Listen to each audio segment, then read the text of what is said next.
Indians दुनिया के सभी देशों में देखने को मिलेंगे। कहा जाता है कि अगर भारत का मैच चांद पर भी हो जाए तो चांद पर भी इंडियंस भारत का मैच देखने पहुंच सकते हैं। यह है पावर इंडियन डायस्पोरा की, यह है रीच इंडियन डायस्पोरा की। अब अगर हम इंडियन डायस्पोरा की बात करें तो यूनाइटेड स्टेट्स ऑफ अमेरिका की बात जरूर होगी, क्योंकि जब भी भारत के प्रधानमंत्री नरेंद्र मोदी जी यूएस के दौरे पे जाते हैं तो उनका बहुत ही ग्रैंड वेलकम होता है। एक तो यूएस अथॉरिटीज उनका बहुत ही बड़े लेवल पर वेलकम करती हैं, साथ ही साथ जो इंडियन डायस्पोरा है वो भी बहुत ही बड़े लेवल पर भारत के प्रधानमंत्री का वेलकम करता है। रिसेंटली एक रिपोर्ट रिलीज करी गई है जहां पर यह रिवील किया गया है कि एक बहुत ही लार्ज कंट्रीब्यूशन है इंडियन डायस्पोरा का यूएस की सोसाइटी और यूएस की इकोनॉमी पे, और यह रिपोर्ट खुद यूएस बेस्ड ऑर्गेनाइजेशन ने रिलीज करी है।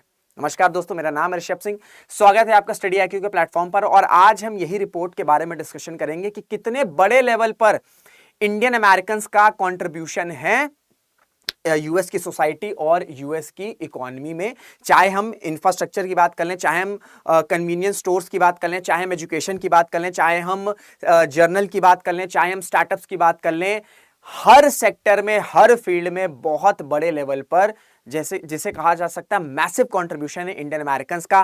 टैक्स रेवेन्यू के कंट्रीब्यूशन में भी बहुत बड़ा रोल है इंडियन अमेरिकन का। साथ ही साथ एनुअल स्पेंडिंग भी बहुत ही बड़े लेवल पर है। तो ये सारी चीजें जो हैं इस रिपोर्ट के बारे में बहुत ही आसान भाषा में समझने की कोशिश करेंगे, लेकिन उससे पहले कुछ इन्फॉर्मेशन। इस क्लास की PDF और मेरी क्लासेस कब, कहां, कितने बजे चलती हैं, वो सारी इंफॉर्मेशन आपको मेरे टेलीग्राम हैंडल पर ही मिलेगी।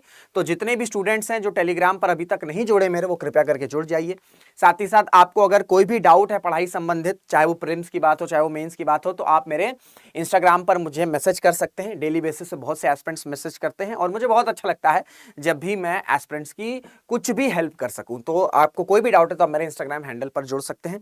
साथ ही साथ देखिए, यूट्यूब पर मैं आपको पढ़ाऊंगा ही पढ़ाऊंगा, लेकिन यूट्यूब पर कुछ बाउंडेशंस आ जाती हैं। ठीक है, यूट्यूब पर कुछ बाउंडेशन आ जाती हैं, जैसे हम बहुत ज्यादा डाउट्स नहीं ले पाते हैं।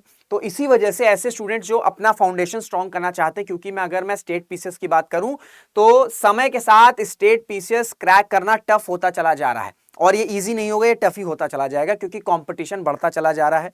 दो तरह के स्टूडेंट्स आपको देखने को मिलेंगे, एक तो ऐसे जो स्पेसिफिकली स्टेट पीसीएस की तैयारी कर रहे हैं, दूसरे सेट ऑफ स्टूडेंट जो यूपीएससी की तैयारी कर रहे हैं, बट किन्हीं कारणवश उनका यूपीएससी में उस तरह के एक्सपेक्टेड रिजल्ट्स नहीं आ रहा है, तो वो भी जो है अपना लक आजमा रहे हैं स्टेट पीसीएस पे। तो अगर कंपटीशन बढ़ेगा तो डिफिकल्टी लेवल भी बढ़ेंगे, और डिफिकल्टी लेवल आप उन क्वेश्चंस, जब टफ क्वेश्चंस आएंगे तो आप तभी टैकल कर सकते हैं जब आपका फाउंडेशन स्ट्रांग होगा। अब फाउंडेशन कैसे आपका स्ट्रांग होगा? संकल्प बैच में, ये पहला बैच है संकल्प का। तो संकल्प है, संकल्प का मतलब यही है कि आपके फाउंडेशन को मजबूत किया जाए। इसमें आपको लाइव क्लासेस मिलेंगी, इसमें आपको लेक्चर नोट्स मिलेंगे, इसमें आपको हैंड रिटन नोट्स मिलेंगे। जब भी क्विक रिवीजन करने की बारी आएगी तो आपके पास वो हैंड रिटन नोट्स होंगे, जो कि खुद एक्सपर्ट्स के द्वारा बनाए जाते हैं, जो प्रीलिम्स मेंस सब क्वालिफाई कर चुके हैं, डिफरेंट स्टेजेस को क्वालिफाई किए हैं। फिर आपको मेंटोर्स का सपोर्ट मिलेगा। कोई भी डाउट हो, एकेडमिक्स नॉन एकेडमिक्स, मेंटोर्स आपको, डेडिकेटेड मेंटोर्स आपके लिए रहते हैं। आंसर राइटिंग वैल्यूएशन होगी, प्रीलिम्स की टेस्ट सीरीज होगी, डाउट सेशंस होंगे, सारी चीजें मिलेंगी। वो सारी चीजें आपको संकल्प बैचेस में देखने को मिलेंगी। जो क्लासेस हैं आपकी वो 26 अगस्त से स्टार्ट होने वाली हैं, लेकिन ओरिजिनल प्राइस मत पे करिएगा। ये प्राइस पे आप इस प्राइस से कैसे बच सकते हैं? अगर आप मेरा कोड RS लाइव इस्तेमाल करेंगे, अगर आप मेरा कोड RS लाइव इस्तेमाल करेंगे तो आपको मैक्सिमम डिस्काउंट मिलेगा। तो इस कोड के साथ ही एनरोल करिएगा, क्योंकि आप मुझसे कनेक्टेड भी रहेंगे यदि आप मेरे कोड से एनरोल हो रहे हैं। तो क्लियर हो गए? तो बाकी कोई डाउट रहेगा तो आप मेरे इंस्टाग्राम हैंडल पर भी पूछ सकते हैं। अब देखिए, इंडियन अमेरिकन कम्युनिटी की बात करें तो बहुत बड़े नंबर पर नहीं है। अगर हम यूएस की टोटल पॉपुलेशन की बात करें तो मात्र 1.5% ही जो पॉपुलेशन है वो इंडियन अमेरिकन की सिर्फ इतनी है, लेकिन जो कंट्रीब्यूशन है वो 1.5% से ना जाने कितना ही ज्यादा होगा, दुगना, तिगना, 10 गुना, 15 गुना, पता नहीं, हम कह नहीं सकते। तो नंबर भले ही बहुत कम है, लेकिन कंट्रीब्यूशन अगर आप देखेंगे, जो कि अभी मैं डिस्कस करूंगा, वो आप देखेंगे कि वो बहुत ही बड़े लेवल पर है। ठीक है, बहुत ही बड़े लेवल पर। तो कॉन्टेक्स्ट क्या है? जैसे मैंने आपको बताया कि इंडियास्पोरा ये आपका खुद एक यूएस बेस्ड ऑर्गेनाइजेशन है, नॉन प्रॉफिट ऑर्गेनाइजेशन है। इन्होंने एक रिपोर्ट रिलीज करी है। इस रिपोर्ट का टाइटल क्या है, ये आपसे प्रीलिम्स में पूछा जा सकता है कि रिसेंटली एक इंडियन अमेरिकन से रिलेटेड एक रिपोर्ट रिलीज करी गई थी। उस रिपोर्ट का नाम क्या है? तो उस रिपोर्ट का नाम है स्मॉल कम्युनिटी। ऑब्वियस सी बात है, स्मॉल कम्युनिटी क्यों? क्योंकि सिर्फ एक 1.5% ही बनाते हैं इंडियन अमेरिकन जो कंट्रीब्यूट करते हैं, जो पॉपुलेशन है, लेकिन जो कंट्रीब्यूशन है वो बहुत है। तो बिग कंट्रीब्यूशन और बाउंडलेस होराइजंस, तो बहुत ही आराम से आप याद कर सकते हैं। कैसे याद करेंगे? स्मॉल कंट्रीब्यूशन, आपका स्मॉल कम्युनिटी, भाई नंबर में कम है 1.5% है, लेकिन नंबर में कम है पर कंट्रीब्यूशन बिग है, बहुत बड़ा है, और साथ ही साथ इसका कोई भी बाउंडेशन नहीं है, बाउंडलेस होराइजंस है, ठीक है, बाउंडलेस होराइजंस है। तो ये आपका रिपोर्ट है, इसमें हर एक सेक्टर के बारे में बताया गया। पहली बात तो ये बोला गया है, इसमें रिपोर्ट में बताया गया है कि 5.1 मिलियन, ठीक है, 5.1 मिलियन जो इंडियन अमेरिकन है वो रिप्रेजेंट करते हैं इंडियन डायस्पोरा को। कितना नंबर? 5.1 मिलियन, ये नंबर है इंडियन अमेरिकन का, ठीक है, इंडियन अमेरिकन का, जो कि इंडियन डायस्पोरा को रिप्रेजेंट करते हैं। इसमें इंडियन डायस्पोरा में वो सभी इंक्लूडेड हैं, चाहे वो भारत में पैदा हो, चाहे वो यूएस में पैदा हो, ठीक है, चाहे वो यूएस में पैदा हो, लेकिन जो कंट्रीब्यूशन है, जो पॉपुलेशन है वो कितनी है? सिर्फ 1.5% है। इसमें से ये जो 5.1 मिलियन इंडियन अमेरिकन हैं, इसका 45%, जो 45% इंडियंस हैं वो यूएस गए थे साल 2010 के बाद, साल 2010 के बाद, और 30% जो है वो ऑलरेडी 2010 से पहले ही यूएस पहुंच चुके थे, यूएस जा चुके थे। ऑब्वियसली बात है, 2010 में क्या हुआ था? फाइनेंशियल क्राइसिस, आपको याद है, इकोनॉमिक क्राइसिस आया था 2008 का। 2010 आते आते ये इकोनॉमिक क्राइसिस जो है वो ऑलमोस्ट खत्म हो चुका था, टेक्नोलॉजी का राइज आ रहा था, ठीक है, टेक्नोलॉजी का राइज हो रहा था। इंडिया में भी सर्विसेज सेक्टर बूम आ रही, सर्विसेज सेक्टर का बूम हो रहा था, लोगों को टेक्नोलॉजी के बारे में इंफॉर्मेशन हो रही थी। इसी वजह से जो 2010 का साल है ये एक डिवाइडिंग ईयर, एक वाटर डिवाइड ईयर है, जहां से माइग्रेशन बहुत बड़े लेवल पर बढ़ा भारत से यूएस की तरफ। क्लियर हो गया? अब एक एक करके हर एक सेक्टर पे इस रिपोर्ट ने जो जो बताया हम समझने की कोशिश करेंगे। तो पहला सेक्टर है स्टार्टअप, ठीक है, स्टार्टअप। अच्छा, कमेंट्स मुझे बताना कि कोई भी स्टार्टअप यूनिकॉर्न कब बनता है, कब कितनी वैल्यूएशन किसी भी स्टार्टअप की हो जाती है। आई होप आप शार्क टैंक आपने जरूर देखा होगा, वहां पे वैल्यूएशन टर्म बोला जाता है, आपकी वैल्यूएशन कितनी है, उस वैल्यूएशन के हिसाब से ही आपकी इक्विटी बनाई जाती है, इक्विटी तय की जाती है। तो कोई भी स्टार्टअप यूनिकॉर्न कब बनता है? जब कितना वैल्यूएशन हो जाता है तब वो यूनिकॉर्न आपका स्टार्टअप यूनिकॉर्न बन जाता है। कमेंट जरूर बताइएगा। तो यूएस में 648 ऐसे स्टार्टअप्स हैं जो यूनिकॉर्न है। मैं स्टार्टअप्स की बात नहीं कर रहा हूं, ऐसे स्टार्टअप्स जो कि यूनिकॉर्न हैं यूएस में कितने हैं? 648 ऐसे स्टार्टअप्स हैं जो कि यूनिकॉर्न है, जिसमें से 72 यूनिकॉर्न स्टार्टअप्स को लीड कौन कर रहे हैं भैया? इंडियंस कर रहे हैं, ठीक है, इंडियंस कर रहे हैं। और इन 72 यूनिकॉर्न्स का टोटल कंट्रीब्यूशन या टोटल वैल्यूएशन कितना हो रहा है? 195 बिलियन से भी ज्यादा, 195 बिलियन डॉलर से भी ज्यादा, ठीक है, 195 बिलियन डॉलर से भी ज्यादा। और अप्रोक्सीमेटली ये जो 72 यूनिकॉर्न स्टार्टअप्स हैं ये यूएस में 55,000 से ज्यादा लोगों को एम्प्लॉयमेंट प्रोवाइड कर रहे हैं। तो हम स्टार्टअप की बात करें, बहुत बड़े लेवल पर कंट्रीब्यूशन इंडियन अमेरिकन का, ठीक है, इंडियन अमेरिकन का। चलते हैं होटल्स की तरफ। यूएस में 60%, अगर सपोज करो यूएस में 100 होटल हैं तो उसमें से 60 होटल्स के जो ओनर हैं वो इंडियंस हैं, वो इंडियन अमेरिकन हैं।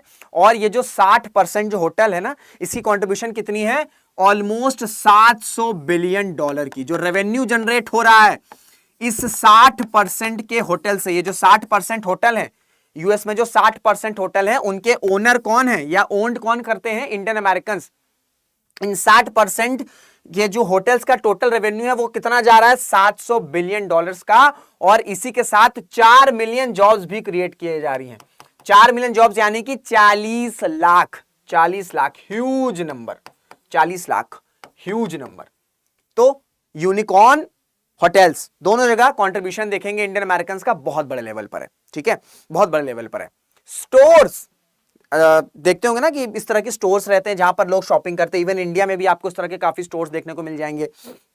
पहले क्या होता था? सिंगल स्टोर होता था, ठीक है, जहां पे आपको लिमिटेड चीजें मिलती हैं। फिर इस तरीके के कॉम्प्लेक्सेस खुलने लगे, शॉपिंग कॉम्प्लेक्सेस, जहां पे आपको हर एक चीज मिल जाएगा। आपको सब्जी मिल जाएंगी, आपको डेली यूज के सामान मिल जाएंगे, आपको किचन एसेंशियल्स मिल जाएंगे, आपको ब्यूटी केयर मिल जाएंगे, सारी चीज, you name it you have it.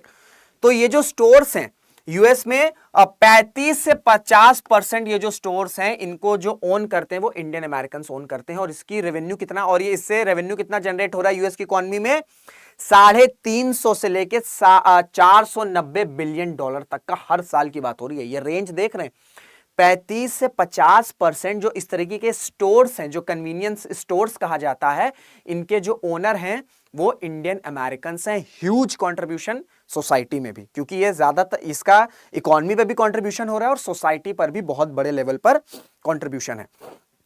तो चाहे स्टार्टअप हो, चाहे होटल्स हो, चाहे स्टोर्स हो, पॉपुलेशन सिर्फ 1.5% ही है, लेकिन कंट्रीब्यूशन बहुत बड़े लेवल पर है। मैं आपको नंबर भी बता रहा हूं, परसेंटेज के साथ साथ कितना रेवेन्यू जनरेट हो रहा है ये भी मैं आपको बता रहा हूं, ठीक है, जो जिससे आपको अंदाजा लगेगा कि कितने बड़े लेवल पर ये कंट्रीब्यूशन है। फिर अगर हम टैक्स कंट्रीब्यूशन की बात करें, ठीक है, टैक्स रेवेन्यूज में जो कंट्रीब्यूशन की बात करें, तो $300 बिलियन सालाना जो टैक्स रेवेन्यू है, ये कौन दे रहा है भैया? ये इंडियन अमेरिकन दे रहे हैं, या जो भारतीय मूल के लोग हैं वो यूएस की सोसाइटी में जो टैक्स रेवेन्यू हर साल कंट्रीब्यूट हो रहा है या जो जनरेट हो रहा है, उसका $300 बिलियन इंडियन अमेरिकन से आ रहा है।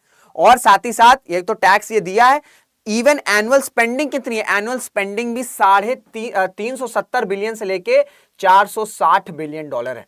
यानी कि ये सारा पैसा कहां जा रहा है? सारा पैसा यूएस की इकोनॉमी में जा रहा है, जिसके वजह से ये पैसा मार्केट में है तो एक पॉजिटिव साइकिल बनी हुई, क्योंकि जितना ज्यादा पैसा मार्केट में रहेगा, हालांकि कंट्रोल मैनर में, ऐसा नहीं कि आउट ऑफ कंट्रोल हो जाएगा, जितना कंट्रोल वे में पैसा रहेगा मार्केट में तो डिमांड बढ़ेगी, डिमांड बढ़ेगी तो सप्लाई बढ़ेगा, सप्लाई बढ़ेगी तो प्रोडक्शन बढ़ेगा, प्रोडक्शन बढ़ेगा तो रॉ मटेरियल की डिमांड आएगी, रॉ मटेरियल की डिमांड आएगी तो इस तरीके से इंप्लॉयमेंट जनरेट होगा, इंप्लॉयमेंट जनरेट होगा तो पॉवर्टी हटेगी। तो बहुत ही पॉजिटिव साइकिल है यदि मार्केट में पैसा है। और ये पैसा कब आएगा? जब ज्यादा लोग खर्चा करेंगे।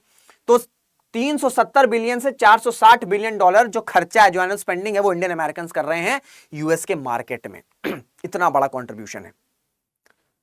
अब हमने बात किया अभी तक कितना, स्टार्टअप्स की बात कर ली, होटल्स की बात कर ली, ठीक है, फिर हमने किसकी बात कर ली? स्टोर्स की बात कर ली, हमने टैक्स रेवेन्यू भी देख लिया, टैक्स कंट्रीब्यूशन, एनुअल स्पेंडिंग भी देख लिया।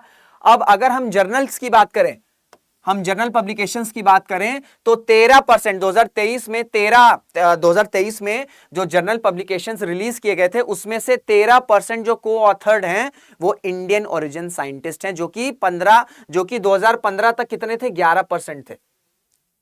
अब वो 2023 में कितना हो गया? 23% हो गया। तो कोई भी सेक्टर हो उसमें बहुत ही मैसिव कंट्रीब्यूशन है।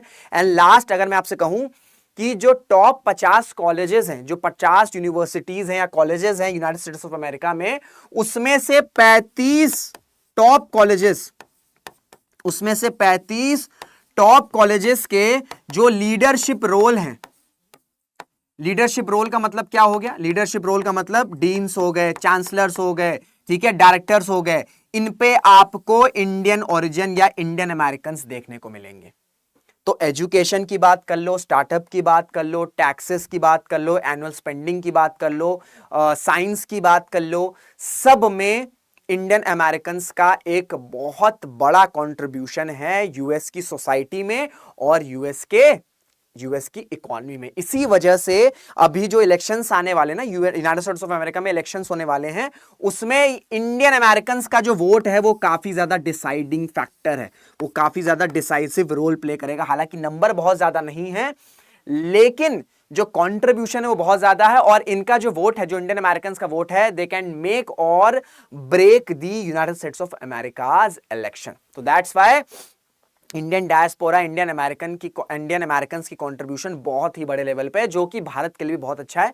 क्योंकि ऑब्वियसली बात है, जब इंडियन डायस्पोरा इतने बड़े लेवल पर यूएस की इकोनॉमी, यूएस के मार्केट में कंट्रीब्यूट करेगी, तो ऑब्वियसली बात है यूनाइटेड स्टेट्स ऑफ अमेरिका की सरकार चाहेगी कि भारत सरकार के साथ रिलेशंस बढ़िया रहें और समय के साथ वो बेहतर होते चलें। तो ये थी पूरी रिपोर्ट, जिसमें एक इंपॉर्टेंट डिस्कशन दिया था, इंपॉर्टेंट डेटा दिए गए थे, जो आप प्रीलिम्स में भी इस्तेमाल कर सकते हैं, मेंस में भी इस्तेमाल कर सकते हैं। फिर से मैं याद दिलाना चाहूंगा, इसकी पीडीएफ आपको मेरे टेलीग्राम हैंडल पर मिल जाएगी, तो यहाँ पे जरूर जुड़ जाइएगा। और साथ ही साथ आप संकल्प बैचेस में अगर आप एडमिशन लेना चाहते हैं तो अभी भी समय है, 26 अगस्त को क्लासेस स्टार्ट होंगी। फाउंडेशन पूरा स्ट्रॉन्ग करेंगे। आप कैसे स्ट्रॉन्ग करेंगे? लाइव क्लासेस के थ्रू, आपका लेक्चर नोट्स के थ्रू, हैंड रिटन नोट्स के थ्रू, मेंटोर्स के थ्रू, मेंटोर्स आपके एकेडमिक्स नॉन एकेडमिक डाउट्स दोनों को रिजॉल्व करेंगे। फिर साथ ही साथ आपको प्रीलिम्स की टेस्ट सीरीज मिलेगी, आंसर राइटिंग वैल्यूएशन होगा, डेली आंसर राइटिंग आपको लिखने को क्वेश्चंस लिखने को दिए जाएंगे, उनका प्रॉपर इवैल्यूएशन होगा, कहाँ क्या गलती, कहाँ आप सुधार सकते हैं, सारी चीजें बताई जाएंगी। जिससे आपका ये फाउंडेशन स्ट्रांग हो सके। लेकिन ओरिजिनल प्राइस मत पे करेगा, इस कोड के साथ ही एनरोल करिएगा, एक तो पैसे बचेंगे, साथ ही साथ आप मुझसे डायरेक्टली कनेक्टेड भी रहेंगे। तो ये था पूरा लेक्चर। आई होप आपको ये क्लास सेशन इन्फॉर्मेटिव लगा होगा। अगर ऐसा है तो इसे शेयर जरूर करिएगा, लाइक जरूर करेगा और कमेंट जरूर करेगा। मैं बहुत ही कई बार बोलता हूं कि आप लोग कमेंट ज्यादा करिए, क्योंकि मैं चाहता हूं कि मेरी क्लासेस, क्योंकि जो भी मैं टॉपिक्स लेके आता हूं बहुत ज्यादा इन्फॉर्मेटिव रहता है, तो इसकी रीच ज्यादा से ज्यादा बढ़े। तो इसी के साथ सेशन को एंड करते हैं। आई होप आपको सेशन इन्फॉर्मेटिव लगा होगा। Till then this is Rishabh Singh signing off. Jai Hind, जय भारत।